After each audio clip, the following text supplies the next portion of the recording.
નમસ્કાર વિદ્યાર્થી મિત્રો, હું પ્રશાંત ડોડિયા વર્લ્ડ ઇનબોક્સની યુટ્યુબ ચેનલમાં આપ તમામનું હાર્દિક સ્વાગત કરું છું.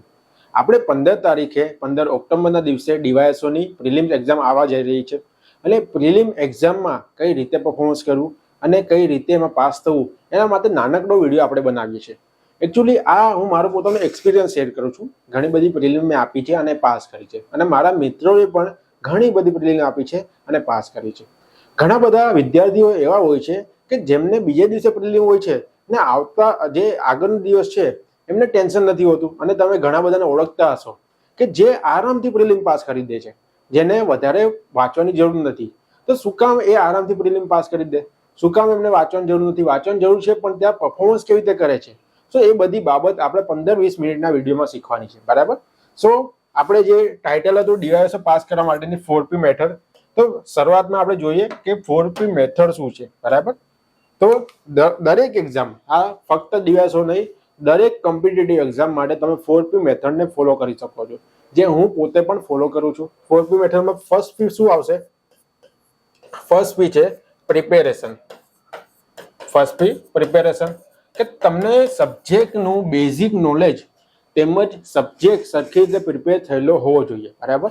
જો આ બેઝિક નેસેસિટી છે, એના પછીના જે બાકીના જે પી આવશે એના પછીના પી છે, પણ સબ્જેક્ટનું નોલેજ જે છે બેઝિક તમારી પાસે હોવું જ જોઈએ, એ કમ્પલસરી છે.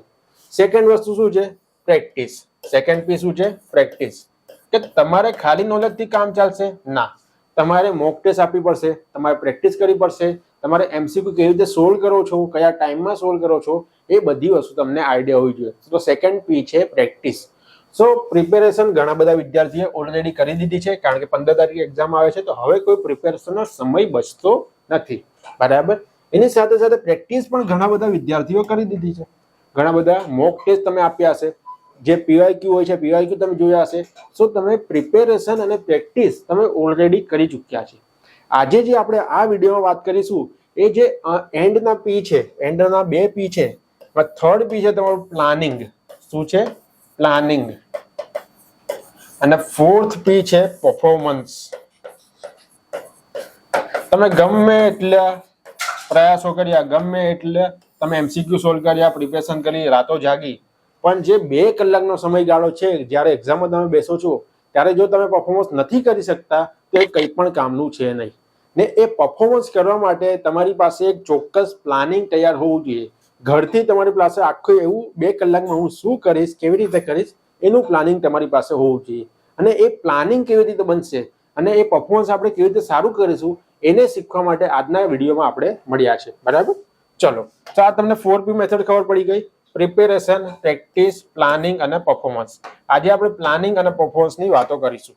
ચલો, હવે ઘણા બધા વિદ્યાર્થીઓને એ મૂંઝવણ હોય છે કે 200 એમસીક્યુ જે ડીવાયએસઓમાં આવે છે એમાંથી કેટલા એમસીક્યુ હું ટીક કરીશ કે જેથી મને માર્ક જે છે એ મારા જે કટ ઓફ માર્ક છે કટ ઓફ માર્કથી વધારે જતા રહે, બરાબર? હવે આ કેટલા એમસીક્યુ ટીક કરવા એની પહેલા આપણે એક એક્યુરેસી મેથડ જે છે, એક્યુરેસી મેથડ આપણે શીખીએ.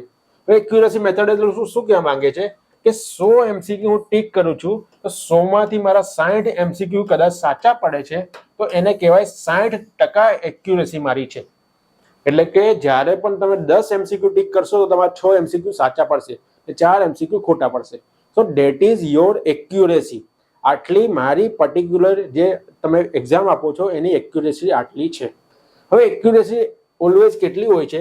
જે સારી રીતે પ્રિપેરેશન કરીને ગયા હોય એની એક્યુરેસી 60% થી 70% ની વચ્ચે હોય છે, બરાબર? અને જેની પ્રિપેરેશન થોડી મીડિયમ હોય છે એની એક્યુરેસી 50% જેટલી હોય છે. હવે 60% ને 70% જેટલી એક્યુરેસી ઓલમોસ્ટ જે વિદ્યાર્થીઓ રેગ્યુલર પ્રિપેરેશન કરતા હશે એમની હશે, બરાબર? 70% થી વધારે હોય છે, યસ હોય છે, પણ બહુ રેર કેસમાં એવા વિદ્યાર્થીઓ હોય છે કે જેની એક્યુરેસી 70% થી વધારે હોય છે, બરાબર? તો તમારે એક વસ્તુ કે તમારે પોતાની એક્યુરેસી જોવાની છે કે મારી એક્યુરેસી શું 50% છે, મારી એક્યુરેસી 60% છે, ને મારી એક્યુરેસી 70% છે કે વધારે છે. આ એક વસ્તુ. આ થયું તમારું ઓવરઓલ એક્યુરેસી કે તમે 200 એમસીક્યુ માંથી કેટલા એમસીક્યુ તમારા સાચા પડશે, કેટલા એમસીક્યુ તમે ટીક કરશો એમાંથી કેટલા એમસીક્યુ સાચા પડશે, એ એક્યુરેસી. બીજી વસ્તુ તમારે શું કરવાની છે? તમારે સબ્જેક્ટ વાઇઝ એક્યુરેસી કરવાની છે. શું કરવાનું છે? Subject wise accuracy. Subject wise accuracy એટલે શું કહેવા માંગે છે તમને બધાને પોતાના બે ત્રણ સબ્જેક્ટ એવા હશે કે તમને બહુ ફાવતા હશે કે એમાં તમે કદાચ 50 MCQ કરો છો, 50 માંથી તમારા 30 MCQ કે 35 MCQ તમારા સાચા પડે છે. સો એ પર્ટિક્યુલર સબ્જેક્ટમાં તમારી એક્યુરેસી વધારે છે. કોઈ એવા સબ્જેક્ટ હશે બરાબર કે જેમાં તમારી એક્યુરેસી ખૂબ જ નબળી હશે. જેમ કે હું મારી વાત કરું તો હું કદાચ પોલિટીના 50 ક્વેશ્ચન ટીક કરું છું તો 50 માંથી 45 પ્લસ મારે સાચા પડે છે. તો મારો પોલિટી એક સ્ટ્રોંગ પોઈન્ટ છે. મારા પોલિટીમાં એક્યુરેસી 90% થી વધારે છે.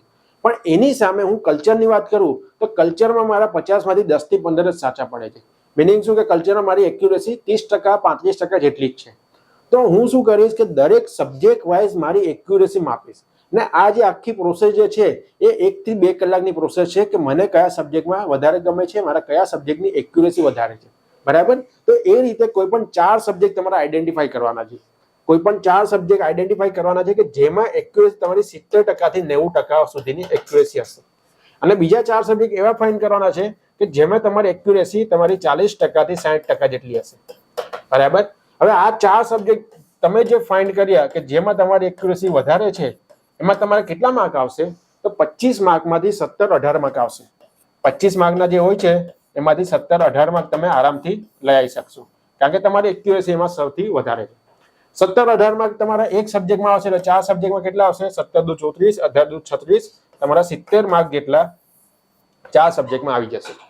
હવે બીજા 4 સબ્જેક્ટ જે બચ્યા એટલે કે આમાં કે જેમાં તમારી 40% થી 60% એક્યુરેસી છે. મિનિંગ શું કે તમારા 10 થી 12 MCQ એમાં સાચા પડશે. 10 થી 12 MCQ એમાં તમને 10 થી 12 મળશે. 10 થી 12 માર્ક એટલે કેટલા થયા તમારા? 40 માર્ક તમે ગણો. બરાબર. તો 70 પ્લસ 40 તમારે કેટલા થઈ ગયા? તમારા 110 માર્ક થઈ ગયા. ને 110 માર્કે ડીવાયએસઓ નું કટ ઓફ તમે ક્લિયર કરી શકો છો. લાસ્ટ ટાઈમ જે બોયઝ માટેનું કટ ઓફ હતું 108 હતું અને ગર્લ્સ માટેનું 97 હતું. સો આ પ્રમાણે તમારે આખું ગણવાનું છે કે હું કયા 4 સબ્જેક્ટ મારા સ્ટ્રોંગ પોઈન્ટ છે, કયા 4 સબ્જેક્ટ મારા વીક પોઈન્ટ છે. જે 4 સબ્જેક્ટ મારા સ્ટ્રોંગ પોઈન્ટ હશે એમાં નંબર ઓફ ક્વેશ્ચન હું વધારે ટીક કરીશ. જે 4 સબ્જેક્ટ મારા ઓછા છે મીન્સ કે મારા વીક છે એમાં નંબર ઓફ ક્વેશ્ચન હું ઓછા ટીક કરીશ. આ પહેલા વસ્તુ સમજ પડી ગઈ. બરાબર. તો સાદી ગણતરી કરવાની છે કે તમારે કયા સબ્જેક્ટ 4 છે એ સ્ટ્રોંગ છે અને એમાં તમારી એક્યુરેસી 70% થી 90% હોવી જોઈએ. બરાબર. હવે આ સબ્જેક્ટ તમે આઈડેન્ટિફાઈ કરી દીધા કે ભાઈ મારે પોલિટી છે, મેથ્સ છે, ઇકોનોમી છે અને જ્યોગ્રાફી, આ 4 સબ્જેક્ટ મારા સ્ટ્રોંગ છે. બાકીના 4 સબ્જેક્ટ છે મારા વીક છે. તો હવે એમાં કેટલા ટીક કરવાના અને ઓવરઓલ કેટલા ટીક કરવાના? બરાબર. તો આપણે જે ટાર્ગેટ છે, ટાર્ગેટ કેટલો છે? 110 માર્કનો ટાર્ગેટ છે કે 110 માર્ક આવશે તો આપણે એ એક્ઝામને પાસ કરી શકીશું. હવે 110 માર્ક માટે આપણે એને કાઉન્ટ કરવાનું ચાલુ કરીએ. કદાચ આપણે 150 ટીક કર્યા છે, આપણે કદાચ ગણીએ કે 150 ટીક કર્યા છે અને 150 માંથી તમારી એક્યુરેસી 70% છે. 70% એટલે કેટલા થશે તમારા? 70 ને 150 ના 70% એટલે કેટલા થશે તમારા? 105. ઓકે. તો તમારા 105 જે છે એ તમારા સાચા પડે છે અને એની સામે 45 MCQ જે છે એ તમારા ખોટા પડે છે. મિનિંગ શું? 45 MCQ ખોટા પડશે એટલે તમારા 10 માર્ક અહીંયા 45 into 3 કરશો, કારણ કે -0.30 હોય છે, તમને બધાને ખબર હશે. એટલે 45 into 3 કેટલા થશે તમારા? 135. તો 135 એટલે 13.5 માર્ક તમારા માઇનસ થશે. એટલે 105 માંથી 13.5 માર્ક માઇનસ થશે એટલે તમારા માર્ક આવશે 92. 92 એ આપણે 110 નો આંકડો પાર કરી શકીશું? નહીં કરી શકીશું. બરાબર. તો 150 તમે ટીક કરો છો અને છતાં તમારી એક્યુરેસી 70% છે તો પણ તમે પાસ થઈ શકશો નહીં. જે ગણતરી સાદી છે એ સાદી ગણતરીથી આપણે સમજ્યા છે. ચલો હવે નેક્સ્ટ આપણે જોઈએ કે 180 તમે ટીક કરો છો. બરાબર. અને 180 માં તમારી 70% એક્યુરેસી છે. 70% એક્યુરેસી છે એટલે ઓલમોસ્ટ તમારા 130 જે છે MCQ એ તમારા સાચા પડશે અને 50 MCQ છે તમારા ખોટા પડશે. બરાબર. હવે 50 MCQ ખોટા પડશે એટલે એના માર્ક કેટલા માઇનસ થશે? તમારા 15 માર્ક માઇનસ થશે. 50 તરી 150. બરાબર.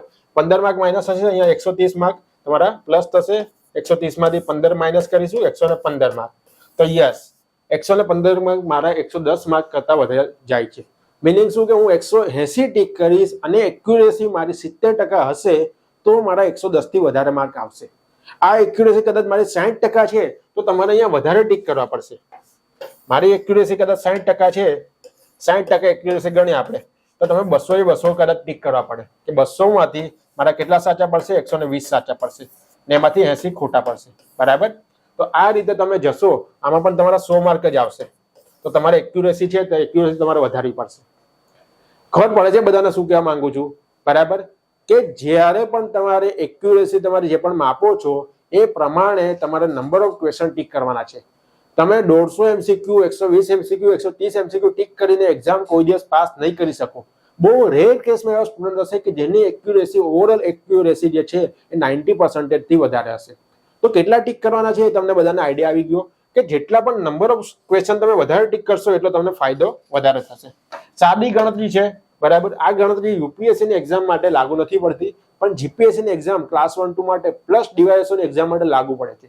એ તમને સાદી ગણતરી શીખવાડું. ધારો કે 4 MCQ તમે ટીક કરો છો, આ તમે કશે બીજે પણ જોયું હશે અને મેં ફોલો કર્યું છે ને આ સક્સેસ મળ્યું છે, એટલા માટે હું તમને જણાવું છું.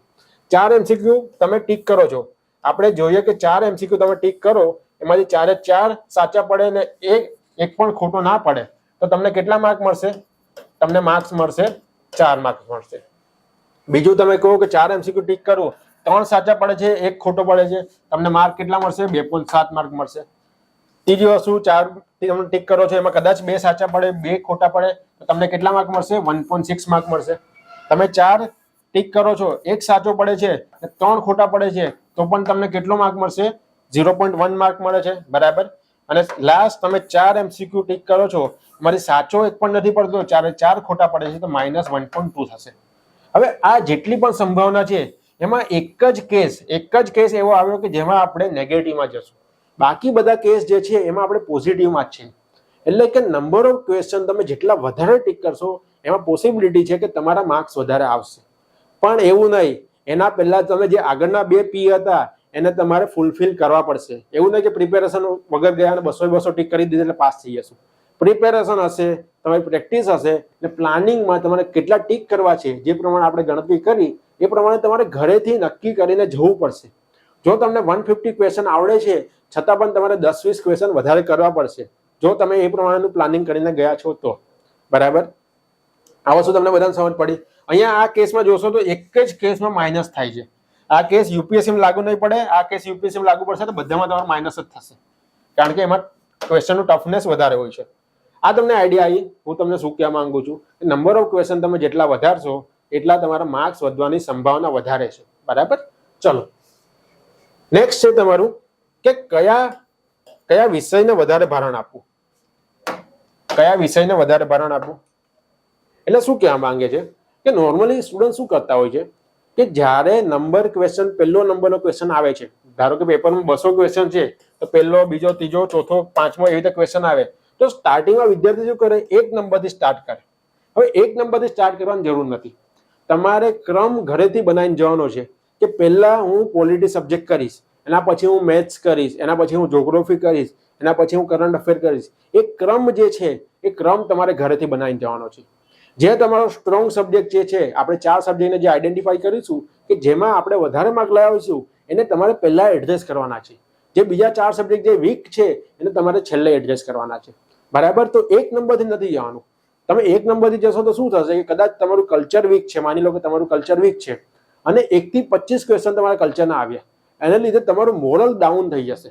અને મોરલ ડાઉન થઈ જશે એટલે આખા પેપરમાં તમને એવું લાગશે કે તમને હવે આ પેપરમાં કંઈ નથી આવડતું ને એને લીધે જે છેલ્લા 25 ક્વેશ્ચન જે પોલિટીના છે કે જેમાંથી 25 માંથી 23 ક્વેશ્ચન તમને આવડે છે છતાં પણ તમે એમાં કંઈ ને કંઈ ભૂલ કરીને આવશો, બરાબર. તો મોરલ ડાઉન ના થાય એના માટે તમારે શું કરવાનું કે તમારે જે સ્ટ્રોંગ સબ્જેક્ટ હશે એ પહેલા પકડવાનો છે.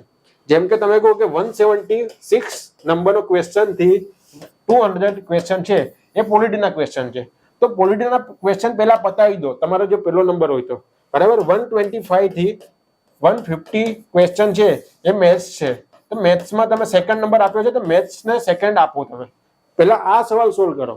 1 નંબરનો ક્વેશ્ચન એ 1 થી 25 ક્વેશ્ચન છે એ કલ્ચર છે, તો કલ્ચરના ક્વેશ્ચન તમને નથી આવડતા તો 1 થી 25 તમે લાસ્ટમાં સોલ્વ કરો, બરાબર. લાસ્ટમાં સોલ્વ કરવાથી શું થશે કે એ જે પણ તમારું મોરલ ડાઉન છે એ મોરલ ડાઉન નહીં થાય. જો તમે પહેલા કરશો તો મોરલ ડાઉન થવાની સંભાવના વધારે છે. પ્લસ બીજો એક ફાયદો શું થશે તમને કે કદાચ આપણે માનીએ કે આ પેપર લેન્ધી નીકળે છે, પેપર ખૂબ જ લાંબુ નીકળે છે. નોર્મલી મેથ્સના કારણે પેપર લાંબુ થઈ જાય છે. હવે પેપર લાંબુ નીકળે તો તમે 200 MCQ જે આવે છે એમાંથી તમે 190 MCQ તમે કરી શકો છો અને 10 MCQ તમને જોવાના બાકી રહી જાય છે.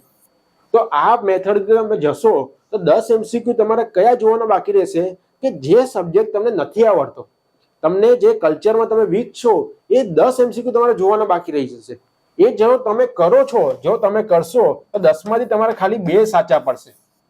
તો એ વાંધો નહીં તમારો બાકી રહી જાય તો. પણ કદાચ છેલ્લો સબ્જેક્ટ તમે પોલિટી પકડો છો અને પોલિટીમાં તમને બધું આવડે છે ને એમાં 10 માંથી તમને 8 સવાલ આવડે છે, 10 માંથી 8 સવાલ આવડે છે ને એ તમારું બાકી રહી ગયું તો એ તમારા માટે નેગેટિવ પોઈન્ટ થશે. આઈડિયા આવે છે બધાને શું કહેવા માંગુ છું? તો સબ્જેક્ટને એક તમે અધિક્રમ આપો કે પહેલા આ સબ્જેક્ટ હું કરીશ, સેકન્ડ હું આ સબ્જેક્ટ કરીશ, પ્લસ એક તમે ટાઈમ ડિસાઈડ કરો કે મારો મેથ્સનો સબ્જેક્ટ છે તો મેથ્સના સબ્જેક્ટમાં 40 થી 50 મિનિટમાં મારું મેથ્સનો જે 25 ક્વેશ્ચન છે એ મારા ટીક થઈ જવા જોઈએ, એ મારે ક્લિયર થઈ જવા જોઈએ. બરાબર? તો એને લીધે શું થશે કે તમે સરખી રીતે પ્લાનિંગ કરી શકશો પોતાની એક્ઝામને. તમારો એક આઈડિયા હોવો જોઈએ કે મારું મેથ્સ આટલા મિનિટમાં પતવું જોઈએ, મારું પોલિટી આટલા મિનિટમાં પતવું જોઈએ. બરાબર? જ્યારે પણ તમે કોઈ પણ સબ્જેક્ટ પતાવો છો ત્યારે તમે સાથે સાથે ટીક કરતા જાઓ. 10 ક્વેશ્ચન કરો કાં તો 5 ક્વેશ્ચન કરો, સાથે સાથે ટીક કરતા જાઓ. કારણ કે ઘણી બધી શું થાય કે તમે ક્વેશ્ચન આન્સર આખા પેપરમાં કરો છો પણ ટીક કરવા માટેની પાછળની જે મિનિટ છે એ મિનિટ તમને બહુ ઓછી પડે. એને લીધે તમે ગમે એમ ટીક કરવાનું ચાલુ કરો ને ટીક કરવાનું ચાલુ કરો, તમે મોઢાથી બોલો BCAA. હવે BCA તમે મોઢાથી બોલ્યા પણ વચ્ચેનો એક MCQ રહી ગયો એટલે શું નીચેનું આખું ઉપર નીચે થઈ જશે. નીચેના જેટલા MCQ હશે એટલે તમારે બધા ખોટા પડશે. એટલે જ્યારે પણ પેપર કરો છો ત્યારે વધારે વધારે તમે 10 MCQ સાથે સાથે ટીક કરતા જાઓ. બરાબર? કે જેથી તમારી આવી બધી જે નાની નાની ભૂલો છે એ નાની નાની ભૂલો ના પડે. આઈડિયા આવી ગયો બધાને વસ્તુ. બરાબર? તો આ રીતે તમારે સબ્જેક્ટને પ્રાયોરિટી આપવાની છે. તમારે આ રીતે ક્વેશ્ચન ઘરેથી ડિસાઈડ કરીને જવાનું છે નંબર ઓફ ક્વેશ્ચન મારે કેટલા ટીક કરવા. હમણાં હું તમને એક કિસ્સો કહ્યું કે અમારે અહીંયા વર્લ્ડ ઇનબોક્સમાં ડિવાઇસોની મોક ટેસ્ટ લેવાય છે અને 4 થી 5 ફૂલ લેન્થ મોક ટેસ્ટ લેવાય છે અને એના સિવાય આપણે સબ્જેક્ટ મોક ટેસ્ટ લેવાય છે. તો જે આપણા ક્લાસના વિદ્યાર્થીઓ છે એમને આ સૂચનો આપવામાં આવ્યા હતા કે તમે એકવાર ટ્રાય કરો. તો ઘણા બધા વિદ્યાર્થીઓએ ફર્સ્ટ મોક ટેસ્ટમાં 120 ટીક કર્યા, પછી સેકન્ડ મોક ટેસ્ટમાં 140 ટીક કર્યા, થર્ડમાં 160 કર્યા અને ફોર્થમાં 180 કર્યા. તો દરેક વખતે એ લોકોને 5-5, 10-10 માર્કનું ગેઇન થયું છે. બરાબર? મિનિંગ શું કે તમને નંબર ઓફ ક્વેશ્ચન જેટલા વધારે એડ્રેસ કરશો એટલા તમારે માર્ક વધારે આવવાની સંભાવના છે. પણ એના માટે પૂર્વ શરત શું છે કે તમારી પ્રિપેરેશન અને તમારી પ્રેક્ટિસ વધારે હોવી જોઈએ. તમે ધોયેલા મૂળાની જેમ જતા રહેશો અને 200 ટીક કરીને આવશો એવું નહીં ચાલે. બરાબર? પ્રિપેરેશન જોશે, પ્રેક્ટિસ જોશે, પણ નંબર ઓફ ક્વેશ્ચન કેટલા ટીક કરે એ પણ તમારે ઘરેથી ડિસાઈડ કરીને જવાનું છે. તો આ નોર્મલી બધી માહિતી હતી, બેઝિક માહિતી. હવે ખાલી કે એ પરીક્ષા સમયે શું તકેદારીઓ રાખી 2-3 વસ્તુ હું તમને કહી દઉં કે જે મારા એક્સપિરિયન્સથી મને અનુભવ થયો છે, મારા ખરાબ અનુભવને લીધે હું તમને કહેવા માંગુ છું. પહેલી વસ્તુ, કાનમાં તમે કોટન નાખીને જાઓ, રૂ નાખીને જાઓ કે જેથી આજુબાજુનો જે અવાજ આવે છે એ તમને ડિસ્ટર્બ ના કરે. જેમ મેન્સની એક્ઝામ હું આપતો હતો ત્યારે ગણપતિ વિસર્જન ચાલતું હતું. ગણપતિ વિસર્જનને કારણે છેલ્લા 1 કલાક 1.5 કલાક એટલો અવાજ આવતો હતો કે આપણે કોન્સન્ટ્રેટ ના કરી શકીએ આપણા પેપરમાં. બરાબર? મારા એક ફ્રેન્ડને ભજન ચાલતા હતા આજુબાજુ, તો એને લીધે પેપરમાં કોન્સન્ટ્રેટ ના કરી શકે. તો એવા બધા વસ્તુઓ ના થાય એને કારણે તમારે શું કરવાનું છે? કાનમાં કોટન નાખીને જવાનું છે, ઢીલા કપડાં પહેરીને જવાના છે. અહીંયા તો 2 કલાક છે એટલે વાંધો નહીં આવે, પણ જીપીએસમાં તમારે 3-3 કલાકના 2 પેપર આપવાના હોય છે. બરાબર? જ્યારે મેન્સમાં જાઓ છો ત્યારે તમારે ઢીલા કપડાં પહેરીને જાઓ તો વધારે તમને કમ્ફર્ટ રહેશે. બીજી વસ્તુ કે આજુબાજુ કંઈ ને કંઈ માથાકૂટ થશે. તમારે જે ક્લાસમાં 24 જણા હશે, 24 જણામાંથી કોઈની તમારી ઓએમાં સીટ ફાટી જશે, કોઈમાં પાણી ઢોળાઈ ગયું હશે, કોઈ ભૂલ કરી હશે, કોઈ ઇન્વિજિલેટરને ખબર નહીં પડતી હોય, તો કંઈ ને કંઈ માથાકૂટ તમારા ક્લાસમાં ચાલતી જ રહેશે એ વસ્તુ. તો તમારે એના પર ધ્યાન નથી આપવાનું. તમારે શું કરવાનું છે? પેપરમાં જેવું આવે છે તમારે પેપરને એડ્રેસ કરવાનું છે, સરખી જે પ્લાનિંગ બનાવ્યું છે એને ઇમ્પ્લિમેન્ટ કરવાનું છે. કદાચ તમારાથી કોઈ મિસ્ટેક થાય છે OMRમાં, કદાચ તમે ટીક કરવામાં કોઈ મિસ્ટેક કરો છો, કઈ ટેન્શન લેવાની જરૂર નથી. તમે જે ટીક કરો છો એના ઉપર તમારું રિઝલ્ટ નથી બનતું. જે ડાબી સાઈડ અથવા જે જમણી સાઈડનો જે QR કોડ હોય છે એને સ્કેન કરે છે ને એના ઉપરથી તમારું રિઝલ્ટ બને છે. ખાલી આ 2 નંબરની વસ્તુ છે કે તમને ખાલી આ બધી વસ્તુ ભરાવે છે કે કદાચ એ OMR સ્કેન ના થાય તો આ ઇન્ફોર્મેશનથી એમને માહિતી મળી એના માટે ખાલી ભરાવે છે. પણ તમારો OMR જે છે, OMRની ઉપર જે QR કોડ હોય છે એ સ્કેન થાય છે. મિનિંગ શું કે તમને કંઈ ભૂલ થાય છે તો તમારે ગભરાઈ જવાની જરૂર નથી. તમે શાંતિ આખું પેપર સોલ્વ કરો અને એ તમારું સ્કેન થઈને તમારું રિઝલ્ટ આવવાનું જ છે. કંઈ ટેન્શન લેવાની જરૂર નથી. પ્લસ કે તમે જ્યારે પણ તમારું કેન્દ્ર જે હોય છે, સેન્ટર હોય છે, એને આગલા દિવસે જોઈ આવો અથવા તો એક તમારા માઇન્ડમાં બેસાડી દો કે આટલી મિનિટ મને લાગશે કારણ કે ઘણી બધી શું થાય છે, હમણાં જ અમે વાત કરતા ત્યારે મેં કહ્યું કે જ્યારે હું જે જીપીએસસી ની સેકન્ડ પ્રિલિમ્સ આપવા ગયો હતો ત્યારે મારી સ્કૂલનું નામ હતું સ્વામિનારાયણ સ્કૂલ. હવે સ્વામિનારાયણ સ્કૂલ છે એ એક જ વિસ્તારમાં 6 સ્કૂલ હતી. હું 2 સ્કૂલ અલગ અલગ 2 વખત 2 અલગ અલગ સ્કૂલે પહોંચ્યું અને ત્યારે હું ટાઈમે ના પહોંચી શકું એના લીધે મારા માઇન્ડમાં ટેન્શન આવવા લાગે. એ ટેન્શન આવવા લાગે એટલે શું કે આપણે પરફોર્મન્સ સરખું ના કરી શકીએ, આપણા ઉપર પરફોર્મન્સ પ્રેશર આવી જાય. બરાબર, તો એને લીધે શું કે આપણે સેન્ટર છે, સેન્ટર ઉપર વહેલા પહોંચી જવું. બરાબર, અને વહેલા પહોંચીને આપણે જોઈ લેવું, પહેલા ક્રોસ ચેક કરી લેવું, ત્યાં બહાર પોસ્ટર લાગેલા હશે આપણા નંબરના, આપણે ક્રોસ ચેક કરી લેવું કે જેથી આપણને એક રાહત થઈ જાય કે આપણે જે જગ્યાએ પહોંચવાનું છે એ જગ્યાએ આપણે પહોંચી ગયા છે. બરાબર, નાની નાની વાતો છે, આ ખૂબ જ ઓછા વિદ્યાર્થીઓ સાથે થાય છે, પણ જો તમારી સાથે થશે તો તમને જે આખો અટેમ્પ છે આખો અટેમ્પ તમારો બગડશે. એને લીધે આપણે 15-20 મિનિટનો વિડીયો આ લઈને આવ્યા છે. જે મારા એક્સપિરિયન્સ હતા એ બધા મેં શેર કર્યા. સો તમને આમાંથી જે સારું લાગે એને તમે એપ્લાય કરજો. આ 2-3 દિવસ છે, 2-3 દિવસમાં તમે પ્લાનિંગ આરામથી બનાવી શકો છો. કેટલા ટીક કરવા, કયા સબ્જેક્ટને પહેલા એડ્રેસ કરવો, કયા સબ્જેક્ટને પછી એડ્રેસ કરવો, કયા સબ્જેક્ટમાંથી કેટલા એમસીક્યુ છોડવા. બરાબર, કદાચ તમારે એવું છે કે 150 એમસીક્યુ છે, એ 150 એમસીક્યુ તમને આવડે છે. બરાબર, પણ હજી 20-30 એમસીક્યુ તમારે કરવા છે, તો તમે કયા એમસીક્યુ કરશો કે જેમાં તમારી એક્યુરેસી વધારે છે. ધારો કે પોલિટીમાં તમારી એક્યુરેસી વધારે છે તો તમે એ જે પર્ટિક્યુલર સબ્જેક્ટ છે એમાં તમે વધારે ચાન્સ લેશો. અને જે ક્વેશ્ચનમાં 50-50 થાય છે, મિનિંગ કે 2 એમસીક્યુ ઉડી જાય છે અને 2 એમસીક્યુમાંથી કોઈ પણ જવાબ હોય છે, એમાં કમ્પલસરી તમારે અટેમ્પ્ટ કરવાનું છે, કારણ કે એમાં તમારા સાચા પડવાની પોસિબિલિટી ખૂબ જ વધારે હોય છે. બરાબર, તો 2 ઉડી જાય છે એવાને તમારે એડજસ્ટ કરવાનું છે. અને છેલ્લે એવું લાગે કે તમને કંઈ નથી ખબર પડતી છતાં પણ મારે વધારે ટીક કરવા છે, કદાચ એવું થાય કે તમને 110 જ આવડે છે પણ મારે 150, 160, 170 સુધી પહોંચવું છે અને બીજા 50 એમસીક્યુમાં મને કંઈ ખબર નથી પડતી, તે 50 એમસીક્યુ કયા અટેમ્પ કરવાના કે જે તમારા સ્ટ્રોંગ પોઈન્ટ છે. પોલિટી સ્ટ્રોંગ પોઈન્ટ છે, મેથ્સ સ્ટ્રોંગ પોઈન્ટ છે, જ્યોગ્રાફી છે, ઇકોનોમી છે, જે પણ સ્ટ્રોંગ પોઈન્ટ હોય. હવે આ વસ્તુ કે સ્ટ્રોંગ સબ્જેક્ટ અને વીક સબ્જેક્ટને આઈડેન્ટિફાઈ કેવી રીતે કરવાના, તો ઇન્ડિવિજ્યુઅલ દરેકના સ્ટ્રોંગ સબ્જેક્ટ અલગ હશે, દરેકના વીક સબ્જેક્ટ અલગ હશે. મારો પોલિટી મેથ્સ સ્ટ્રોંગ સબ્જેક્ટ છે તો તમારો પોલિટી મેથ્સ વીક પણ હોઈ શકે છે. મારો કલ્ચર વીક પોઈન્ટ છે તો તમારો કલ્ચર સ્ટ્રોંગ પોઈન્ટ પણ હોઈ શકે છે. સો પહેલા આઈડેન્ટિફાઈ કરો તમે કે કયા સબ્જેક્ટ સ્ટ્રોંગ છે, બાદમાં કયા સબ્જેક્ટ વીક છે, અને એ પ્રમાણે આખું પ્લાનિંગ બનાવો. પ્લાનિંગ બનાવતા ખાલી 2-3 કલાક થશે અને એ જ્યારે પણ પ્લાનિંગ બનાવો છો એને તમે સરખી રીતે જઈને ઇમ્પ્લિમેન્ટ કરો, ને જેને કારણે તમે 2 કલાકમાં સારું પરફોર્મન્સ આપશો તો તમારો ચોથો પી જે છે આપણે વાત કરી એ ચોથો પી પણ સેટિસ્ફાઈડ થશે અને તમારી પાસ થવાની સંભાવના તમારી વધી જશે. તો આ રીતે આખા આપણે 4P મેથડમાં આપણે સમજ્યું કે કઈ કઈ રીતે આપણે કરવાનું છે ડીવાયએસઓની એક્ઝામ માટે.